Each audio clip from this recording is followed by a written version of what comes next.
ప్రాంతీయ పార్టీలను లేకుండా చేయడానికి కాంగ్రెస్ బీజేపీ కుమ్మక్కయ్యాయని టీఆర్ఎస్వి రాష్ట్ర అధ్యక్షుడు గిల్లు శ్రీనివాస్ యాదవ్ ఆరోపించారు. దేశవ్యాప్తంగా తృతీయ ఫ్రంట్ను ప్రకటించినప్పటి నుంచి ఈ రెండు పార్టీలు కేసీఆర్ను టార్గెట్ చేశారన్నారు. అయితే ఈ దాడులు, ఈ కుట్రలు తమ ప్రజాక్షేత్రంలో ఎదుర్కొంటామంటున్న శ్రీనివాస్ యాదవ్తో మా bureau chief Srinivas face to face. MLC Kavitha arrest నేపథ్యంలో బీఆర్ఎస్ పార్టీ రాష్ట్ర వ్యాప్త నిరసనలకు పిలుపునిచ్చింది. ఇదే అంశంపై మనతో మాట్లాడేందుకు బీఆర్ఎస్ నేత టీఆర్ఎస్వి అధ్యక్షుడు రాష్ట్ర అధ్యక్షుడు గిల్లు శ్రీనివాస్ యాదవ్ మనతో ఉన్నారు. చెప్పండి శ్రీనివాస్ యాదవ్, ఏంటి ఇప్పుడు రేపు పిలుపునిచ్చింది పార్టీ, ఈ అంశాలను ప్రజల్లోకి ఎట్లా తీసుకుపోతున్నారు? ఇవాళ నరేంద్ర మోడీ ప్రధానమంత్రి అయిన తర్వాత ఈ దేశంలోని ప్రాంతీయ పార్టీలు లేకుండా చేరిన ఒక కుట్ర ఇవాళ వాళ్ళు చేస్తూ ఉన్నారు. ఇది మల్టీ పార్టీ సిస్టమ్ భారతదేశంలో ఉన్నది. మల్టీ పార్టీ సిస్టమ్గా పొలిటికల్గా ఉండడం ఇవాళ భారతీయ జనతా పార్టీకి ఇష్టం లేదు. అందులో కాంగ్రెస్ పార్టీని కన్విన్స్ చేసుకొని నరేంద్ర మోడీ ప్రభుత్వం కాంగ్రెస్ పార్టీని కన్విన్స్ చేసుకొని ఈ దేశంలో ప్రాంతీయ పార్టీని లేకుండా చేయడం కుట్రలో భాగంగా ఇవాళ ఇదంతా వాళ్ళు చేస్తూ ఉన్నారు. కేసీఆర్ గారు ఫెడరల్ ఫ్రంట్ను ఏర్పాటు చేయాలని చెప్పి దేశవ్యాప్తంగా అన్ని రాష్ట్రాల హక్కును కాపాడాలని చెప్పి ఎప్పుడైతే నినాదాన్ని మొదలుపెట్టిరో ఆ రోజు నరేంద్ర మోడీ గారు బీఆర్ఎస్ పార్టీ మీద కుట్ర పనులను స్టార్ట్ చేశారు. కేసీఆర్ గారి కుటుంబాన్ని కేసులు పెట్టి ఈడీ కేసులు, సిబిఐ కేసులతో వేధిస్తే తెలంగాణ ప్రజల్లో కూడా వీరిని పలసన పడిస్తే ఇక ఈ రాష్ట్రంలో తెలంగాణ రాష్ట్రం లోపల టీఆర్ఎస్ పార్టీ ఉండి బీఆర్ఎస్ పార్టీ ఉండదు, బీజేపీ కాంగ్రెస్ ఉండొచ్చు అనే ఒక కుట్రతో ఇవాళ రెండు పార్టీలు కలిసి చేస్తూ ఉన్నారు. ఇవాళ ఈడీ కేసులు సోనియా గాంధీ మీద కూడా కేసులు ఉన్నాయి. మరి ఎందుకు ఆ కేసులో సోనియా గాంధీని అరెస్ట్ చేయరు? రాహుల్ గాంధీ మీద కూడా ఇవాళ ఈడీ కేసులు ఉన్నాయి. ఎందుకు ఆయన అరెస్ట్ చేయరు? ఎందుకంటే మీకు అండర్స్టాండింగ్ ఉంది. రెండు జాతీయ పార్టీలు ఉన్నాయి, రెండు జాతీయ పార్టీలు ఏమనద్దు, ప్రాంతీయ పార్టీలనే కథం చెల్లిన కుట్రలో భాగంగా ఇవాళ ఎంత చేస్తూ ఉన్నారు. తెలంగాణ గతంలో మోడీ మిషన్ భగీరథ ప్రారంభోత్సవానికి వచ్చినప్పుడు అప్పట్లో సీఎం కేసీఆర్ బీఆర్ఎస్ అధినేత కేవల్ ప్యార్ చాహియే అన్నాడు.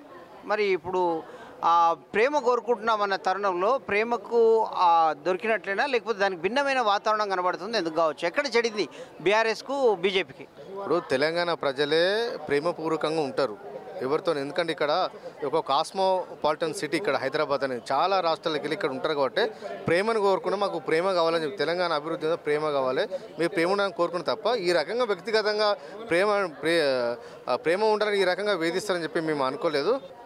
ఇక్కడ కాంగ్రెస్ పార్టీ బీఆర్ఎస్ బీజేపీ ఒకటని ఆరోపిస్తూ వచ్చింది. ఈ నినాదమే గత ఎమ్మెల్యే ఎన్నికల్లో కూడా పనిచేసినట్లు వార్తలు ఉన్నాయి. ఇప్పుడు మీరు కాంగ్రెస్ బీజేపీ ఒకటి అనే సందర్భాన్ని ఎట్లా చూస్తున్నారు? ఇప్పుడు తెలంగాణ ప్రజలకు ఏర్పడుతుంది కదా, ఇప్పుడు ఎందుకు సోనియా గాంధీని అరెస్ట్ చేయరు చెప్పండి? ఇప్పుడు ఈడీ కేసు సోనియా గాంధీ కూడా ఈడీ కేసు ఉన్నది, అరెస్ట్ చేయడానికి మీకు ఇబ్బంది ఏమున్నది? ఈడీని మీరు మీ ఇష్టం వచ్చినట్టుగా మీ అవసరం కోసం మీరు వాడుకుంటూ ఉన్నారు. తెలంగాణలో బీఆర్ఎస్ పార్టీ భూస్థాపితం అయితే ఇక్కడ భారతీయ జనతా పార్టీ స్టాండ్ అయితే ఒక దురాలోచనతో ఇవాళ నరేంద్ర మోడీ నిరంకుశంగా ఇవాళ వ్యవహరిస్తూ ఉన్నారు. తెలంగాణ కక్ష సాధింపు వ్యవహరిస్తూ ఉన్నారు. తెలంగాణ ప్రజలకు అందరికీ తెలుసు. అక్కడ కాంగ్రెస్ పార్టీ నాయకుల కేసులు ఉంటాయి, వాళ్ళని టచ్ చేయరు.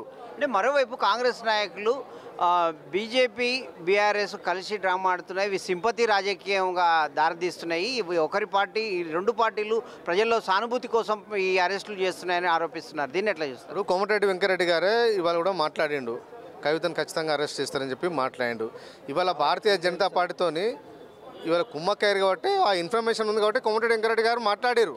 ఇవాళ కోమటిరెడ్డి వెంకటరెడ్డి గారు, వారి కుటుంబం, రేవంత్ రెడ్డి గారు వీళ్ళందరూ ఇవాళ ఢిల్లీలో ఉన్న మోడీకి వాళ్ళ ఏజెంట్గా ఇవాళ తయారైపోయారు చెప్పి ఇవాళ రేవంత్ రెడ్డి గారు మాట్లాడారంటే అర్థమైంది.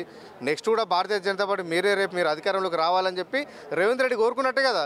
వీళ్ళిద్దరు అండర్స్టాండింగ్ పాలిటిక్స్లో భాగంగా ఈ రాష్ట్రంలో బీఆర్ఎస్ పార్టీని ఇబ్బంది పెట్టాలని చెప్పి మా నాయకుని డిమోరల్ ఒక కుట్రలో భాగంగా కాన్స్పిరెన్సీలో భాగంగా ఈ రెండు పార్టీలు ఏకమై ఇవాళ పనిచేస్తూ ఉన్నారు. తెలంగాణ ప్రజలు, మేధావులు, విజ్ఞులు ఖచ్చితంగా రేపు మీకు పార్లమెంట్ ఎన్నికల్లో బుద్ధి చెప్పడానికి రివెంజ్ తీసుకుంటానికి అందరూ సిద్ధంగా ఉన్నారు. Thank you.